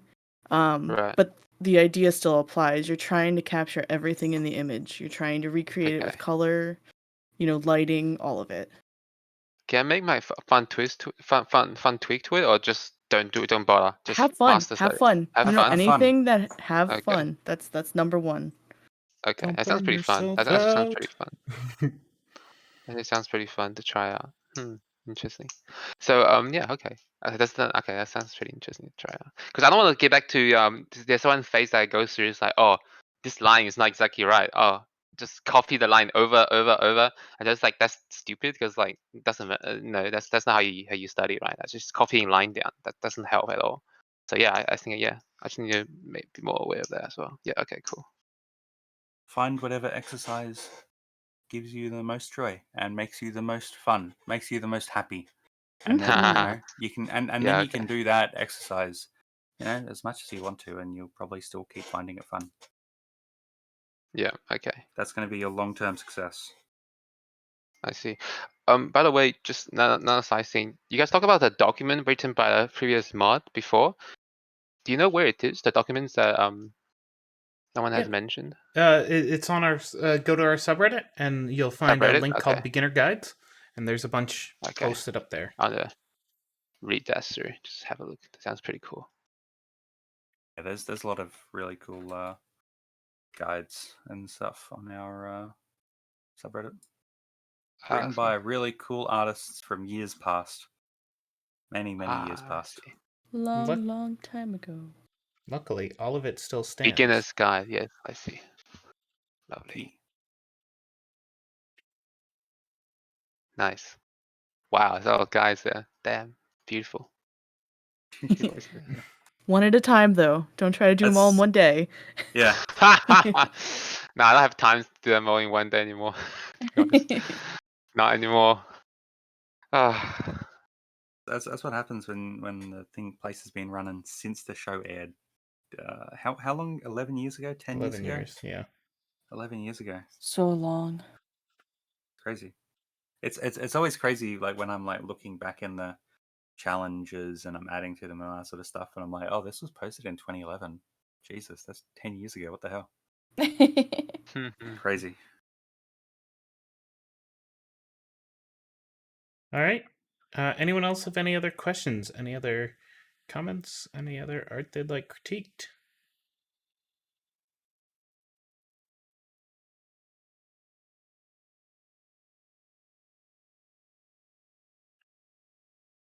No. If there's no one else, are you guys busy? If you guys busy, just ignore me. Because this is like pretty general question. What's your question? It's pretty simple. Just Well, it's a pretty simple ask. yeah, just the oh wow, nice. I see what you mean by studies. Okay, wow, that's cool. Oh yeah, okay. So you can make some tweaks to it, like you do with the flowers. I Nice. mean, you Wow. make it as close as possible. It's just, I don't know. I'm just looking through my folder of studies now. Yeah, but it's I'm just asking if like can like maybe I can tweak the character a little bit so that it doesn't look exactly the same. Can make the character hair color different or something, maybe like that. I don't know. Just think about. So this one, the problem is that when I rotate it, it looks so cursed. I don't know exactly what went wrong there. So I think this one is just like pretty banal question. Just like a red line will help fix it, I reckon. Oh, another problem here as the showcase is the iris. I'm trying to do like more human eyes, and the way the iris works still puzzling me. Cause yeah, I think We just can we can probably do that sort of stuff in like a separate red line or something like that for now. yeah, Just focus on the exercise stuff that we've said. So just Mhm. yeah, focus of course, on yeah. That's the main finding point, yeah. finding exercise that like you like and that you enjoy, and something that you probably wouldn't mind dumping your time into. And then one of us, or I can probably redline that a little bit later at some point. But definitely just Yeah, focus on easy. the exercise stuff for now. Good horses. Compare that to yourself like a month ago or a few months ago, and it's definitely improved. Oh, hell yeah. I seen that picture I uploaded. That it still looks weird though, because I just think it's kind of like the that part of the arms, like the elbow. So it's like it's like putting his elbow on his jaw. It still doesn't look right. So I still have to think about it more. It's all good. It looks good enough for now. Mhm. Yeah.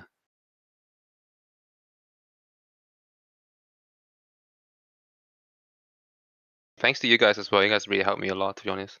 Like yeah, like giving me all these feedbacks and advices really helps. For me, because yeah, sometimes I just get lost and I'm just like I don't know what's going on. Don't worry. You're the one that's put in the We've work. all been there. Yeah. The Yep. the Yeah. first one's free. The next one's $29.95. Subscription based. Subscription Yep, based. yep. Is it like Yeah, do I Twice have a the month. premium tier we're as well? partnering with Adobe. Yeah. Okay. Yeah. And to get personal feedback, you need to get on our Patreon. Get the gold tier. I mean, to be fair, some artists do actually sell sessions because it does take like time and Hey, yeah. all that If stuff. those are good, I mean, I pay for it. Yeah. I'm surprised that you guys literally are helping me out for free. I'm not even joking here. Like you guys really helps, and then you guys are doing all this stuff for free. I'm just like, wow. I'm not giving you guys any ideas now, okay? I'm doing it because I like helping people, and also because it helps me. That one, Yeah. especially that one. I've improved so much because of doing critiques. I see. I see. Ah, hello, Kieran. Cute Kieran. Who is this cute Dane Jenny. Kieran? Jenny the Dragon. My goal is to make something small enough to be an emote/icon. Well, this is quite large. You gotta scale that stuff down. No, but really, Yeah, let's suck it down. I mean, it works great as an emote or an icon. Not as an emote as much, at least a Discord emote, because Discord isn't very large. It's hard to get that detail. Mm-hmm. Like the But thing, okay, so the thing I found with Discord emotes is like you just gotta keep testing that like on your canvas, make it the size of the emote it would be. So Discord shrinks it to what, 50 by 50 pixels? yeah, something So like if you that. can shrink it on your canvas and it still looks visible at 50 by 50 pixels, yeah. And on the larger, like when there's no text, it's 100 by 100, right? It's like twice the size. Am I... Yeah, look at those. Those are fully featured images, and they just sort of disappear. I love some of those emotes. They're very small. It's good to when you're like doing up emotes and that sort of stuff. One thing to look at and to keep in mind is that making your pen bigger is usually good because it'll force you to be to be like to separate things a bit more and to focus on the important lines and that sort of stuff. But also sometimes when you like zoom out to or the sort of level that they shrink them down to, sometimes your lines just won't be visible, and so the only things that will be visible will be the big blocks of colors. And so sometimes even just like switching off your line art layer and then looking at it like that might give you a decent representation of sort of how it'll appear. So you might need to sort of do a bit more in terms of like the weird little shading-y stuff to sort of visually separate pieces, or do this sort of stuff. But like just exporting it at the whatever size the emote is to sort of give yourself a decent idea of how it will look when it's shrunk down to that size will probably be one of the more helpful things you can do. Mm-hmm. I know. But this picture on its own is really good. It's really cute. It's so cute. Your art is so good. But yeah, sorry. what? They said make the line art bold. No, that's not needed. Sorry. Sure. It's always gonna be the case of like, if I have, let me fix up all of my pen settings. If I have my line tool at this size, I can add in as many little specific little details and little like bits of things as I want to, and all that sort of stuff. If my brush is this big, oh my god, I can't add anywhere near as much. It's just going to be a way to sort of force yourself to focus on the big details that are easily going to be visible from this far back when it's like shrunk down, because like Mm-hmm. these lines around here, I can't be sure because I haven't exported at this size, but like when I go way down, those are pretty much going to be like impossible to see. Let me straight up a little bit bigger. I'm just zooming out on the canvas so I can like take a couple of screenshots of it. So, and I keep accidentally taking new screenshots of it.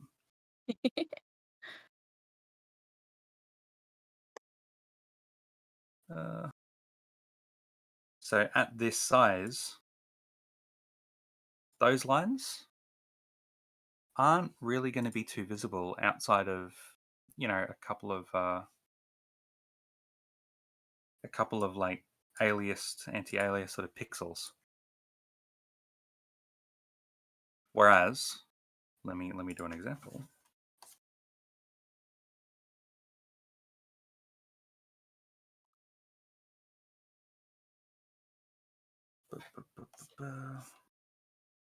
Now I know this looks horrible and awful and bad and awful, but let me zoom out to that same kind of a size. I mean, I can print it off and tear it up for you if that's really what you want. Because you keep saying tear it apart.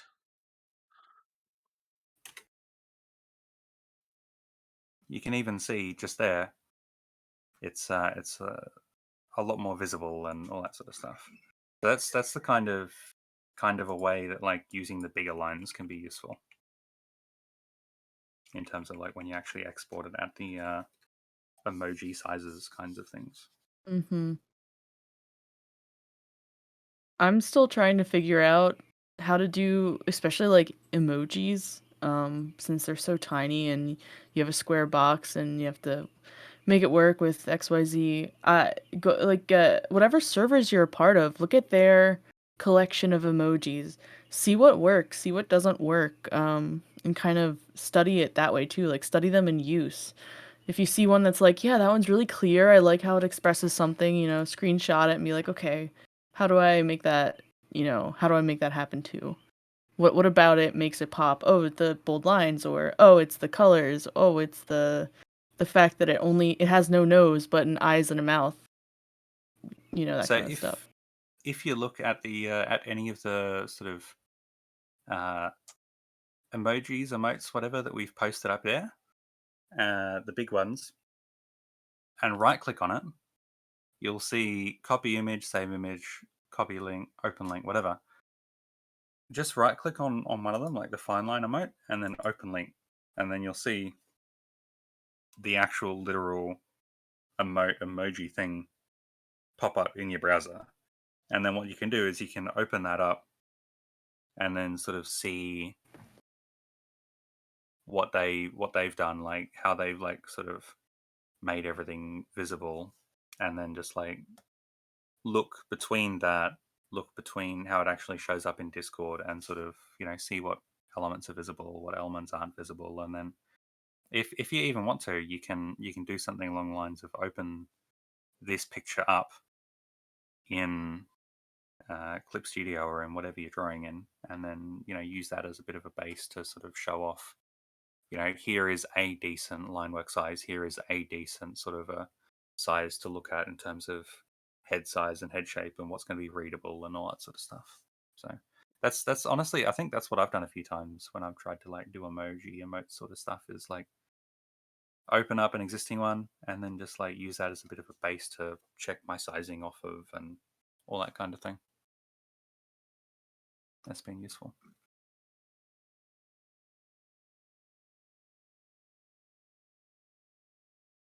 No worries at all. Jenny, thank you for the amazing, super cool art. Your art is lovely and great and so good. It's good. It's so good. It's so good. It's always fun seeing your stuff pop by, because it's always so much fun and interesting and exciting stuff. Mm-hmm.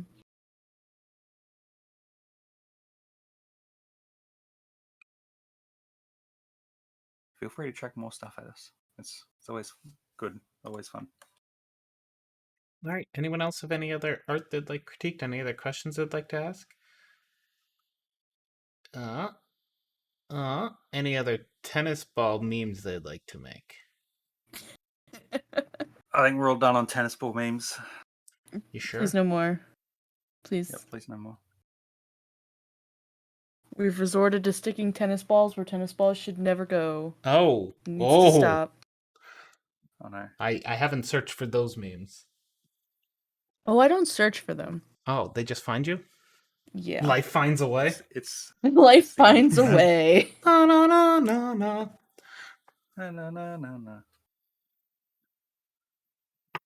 All right. Well, with that, we're going to call it a day. So thank you all for coming, and we'll see you again next week. Goodbye. Bye. Bye. Here's that off button.